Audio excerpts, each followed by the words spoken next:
Thank you, Mr. Engel. I wanted to go just for a minute to this issue of food aid reform. And Ambassador Shaw, I'm very encouraged by this reform proposal. It's one that had been made in the prior administration as well, or had been suggested.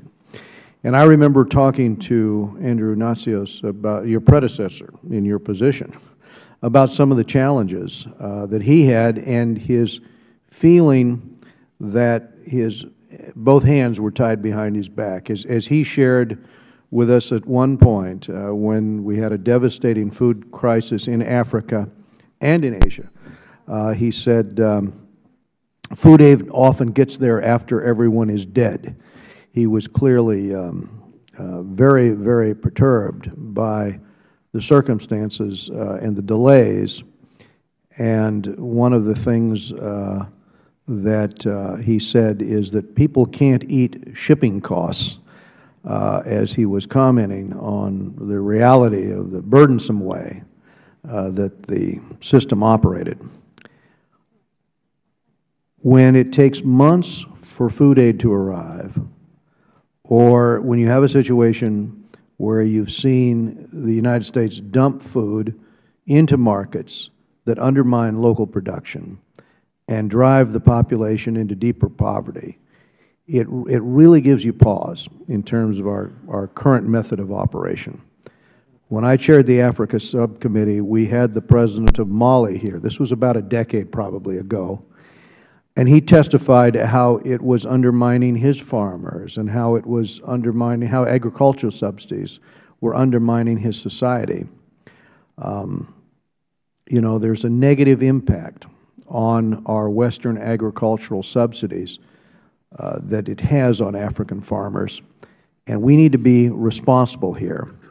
And the framework for your proposal, I think, has been found to save time, money, certainly lives, and I think it promises to reduce the deficit going forward over the next 10 years by about $500 million. So I was going to ask you a question, and this goes to the issue of aid to refugees from Syria. I understand that the requirement of a U.S. ship recently delayed a food shipment to Syria, and I was going to ask you about that, Mr. Shaw. Thank you, Mr. Chairman, and thank you for your very strong and effective leadership on this topic in particular. You know, the Syria crisis has, in fact, precipitated an urgency around the need for this reform, both because in opposition-controlled parts of Syria, traditional food convoys would be targeted. We've had more than 150 deaths across humanitarian workers in that context, and because as we've used what limited flexibility we have in and around Syria, and it's been effective in that context, we have eliminated our capacity to use that same flexibility in places like Somalia and the DRC. So all of the basic points you've made, I think, are the core rationale for this effort. We know that we can get a 30 to 50% cost reduction on actual product purchases. We know there's an 11 to 14-week shipping delay in pursuing the traditional model.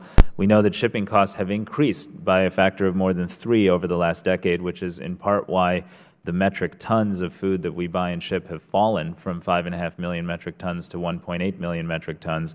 And as a result, American leadership on this issue around the world has also fallen. Today we service less than half of the beneficiaries we did when President Bush and Andrew Natsios made this proposal, a version of this proposal 10 years ago. I also want to validate and highlight the challenges of the practice of monetizing food assistance. When we try to support a wonderful partner like CARE or World Vision or Catholic Relief Services in the Democratic Republic of Congo by shipping food from here to there, giving them the food, asking them to sell it in precisely the markets where they're then turning around and using the cash to help farmers produce value. They both create strong disincentives and, frankly, lose 50% of the value in that case of the resource compared to what we spent buying the food on this end of the world. So there's a strong consensus around a data-driven approach here, and we're trying to put this proposal forward in a way that manages and maintains the important coalitions required to renew American leadership on hunger. Let me bring up one other issue. I'm deeply concerned about the growing number of land seizures taking place in the Philippines. Property rights are essential to an individual's personal and economic security, but it's also essential in terms of economic growth. And Mr. Shaw, I see the request for development assistance in the Philippines includes an increase up $6.6 million for a total of $87.7 million. Will any of these funds be directed towards securing and protecting property rights? And if not, why not? It is our intention is to ensure that we work on the range of those types of issues in the context of these programs. I'd have to provide more specific details perhaps in writing. I'll be in consultation with you afterwards.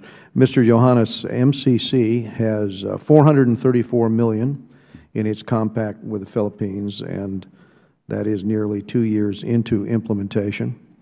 And I appreciate your commitment to raising the land seizure issue with the government there. Is this not an issue of commitment to rule of law that's central to your mission? Chairman, it is very important, the rule of law, and we have communicated our concerns to the government. I think it's also extremely important for economic growth, and I know they are very committed in the fight against corruption, but also they need to do something different on this one, and based on the conversations we've had with them, they understand the problems and they are willing and committed to find solutions for this problem. Mr. Johannes, thank you for your efforts, and Mr. Shaw, we appreciate it. We're going to go now to Dr. Berra. Thank you.